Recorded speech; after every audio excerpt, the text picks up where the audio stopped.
Magandang araw po, Taurus. Ito po ang inyong reading para sa April.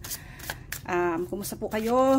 Medyo ang tagal na po since huli tayo nakapag-reading. Susubukan po natin na gagawin na rin ulit natin na mas madalas po yung pagbasa, no? Okay. Basahin po natin ang inyong April, Taurus. Nine of Swords. Knight of Pentacles, Three of Wands, King of Cups. So ito po yung general nyo for April. Kuha din po tayo ng for career, Seven of Cups at Six of Wands. Okay. So Taurus, pinapaalala ko lang po, kunin nyo lang po yung bahagi ng mensahe na nakaka-relate kayo, nag-resonate sa inyo, saka kung nakakatulong po. Kung hindi nyo po gusto ang mensahe, pwede nyo naman pong iwan, no? Kung ano lang yung makakatulong sa atin. Okay, in general po, Nine of Swords, current situation ninyo for April, Taurus, mukhang, ang Nine of Swords kasi ano to, minsan sinasabi nito may insomnia kayo, hindi kayo makatulog kasi meron kayong pinoproblema, meron kayong inaalala. Minsan ang sinasabi po ng Nine of Swords, baka yung inaalala ninyo, pinoproblema ninyo ay nasa guni-guni nyo lamang. Minsan po ganun, minsan talaga namang meron talaga tayong pinoproblema, 'di ba? Pero mukhang ganun po yung April ninyo. Medyo nahihirapan na makapagpahinga dahil maraming iniisip. Ano po ang challenge para sa inyo? Knight of Pentacles. So yung Knight of Pentacles po, meron kayong gustong gawin, meron kayong gustong puntahan, pero hindi kayo makapag-decide. Knight of Pentacles kasi yung pinakamabagal sa lahat ng mga knight. Kasi may pagkasigurista po siya. Siguro yun yung dahilan din kung bakit kayo nag-aalala, no? Hindi kayo makatulog kasi iniisip nyo, ito ba talaga yung gagawin ko? Ano po ang advice niya sa inyo? Hehehe, Taurus. Ang sabi niya po, Three of Wands, take the first step. Hindi po nakakatulong yung ganito, na pinoproblema nyo lang siya, tapos pinag-iisipan nyo siya. Ang sinasabi na Three of Wands, take the first step. Gawin nyo na yung unang hakbang talaga. Kung naaalala nyo po, ang Two of Wands, yun yung nakatingin lang siya mula dun sa balcony niya, iniisip niya lalabas ba ako. Ang Three of Wands naman, lumabas na siya. Hindi pa siya tumatawid. Tingnan nyo yung picture, no? Dito may tubig. Nandun pa rin siya sa pampang, hindi pa siya tumatawid sa kabilang pampang. Pero nagsimula na siya.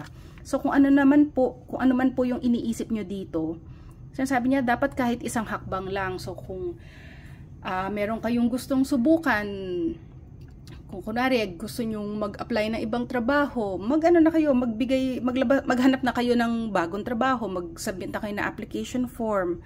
Kung meron kayong gustong habulin na opportunity or business or romantic partner, sinasabi niya kayo yung gumawa ng unang hakbang. Ganun po yung sinasabi po na advice ng Three of Wands. Ano po ang outcome ninyo? Ang ganda naman po ng outcome ninyo, no? Ito po yung King of Cups for April. So parang nasasayang yung energy nyo dito sa pag-aalala. Pero ang King of Cups po, sinasabi niya magtatagumpay kayo. Sinasabi niya na makukuha nyo yung gusto ninyo na fulfilling. Tapos magiging balance yung buhay ninyo. Parang you can rise above itong pinoproblema nyo, no? Meron din pong sinasabi dito na parang follow your heart, no? Taurus. Okay.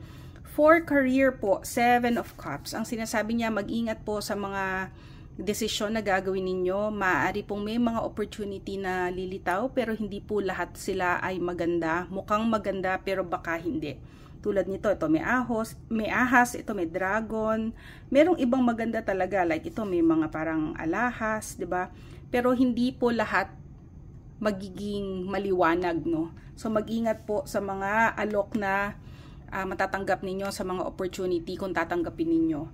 Pagdating po sa inyong relationship, sa love, Six of Wands, ano po to ha, victory parade ang Six of Wands. So magtatagumpay po kayo sa inyong relationship. So it's generally a good sign para po sa mga may hinihintay na umuwi o para sa mga hinihintay na makauwi sila. Mukhang sinasabi po ng Six of Wands, matutuloy po yung pag-uwi, whether kayo yon or yung inaabangan ninyo. So yan po ang inyong April Taurus. Kuha tayo ng isang emotion card. Tingnan natin kung ano ang either dinadala nyo na ito ngayon or baka maaring dumating para sa inyo nitong April. Anger. Okay. Taurus. Hindi ko alam kung kasi kaka-pull ko lang din yung anger card para sa isa pang sign. So baka naman merong something talaga no na may gantong emotion na kumakalat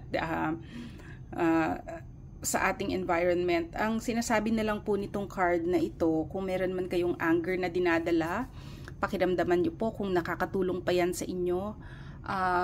Baka yan din yung dahilan kung bakit hindi kayo makatulog, bakit hindi kayo makamove on. Wala naman pong emotion na mabuti or masama, basta ang tingnan nyo is kung dala nyo yung emotion na yon, kung nakakatulong ba yon sa inyo o hindi. Kung hindi nakakatulong, pakawalan na lang po natin. Sana po nagustuhan ninyo ang reading. Hanggang sa susunod po, salamat!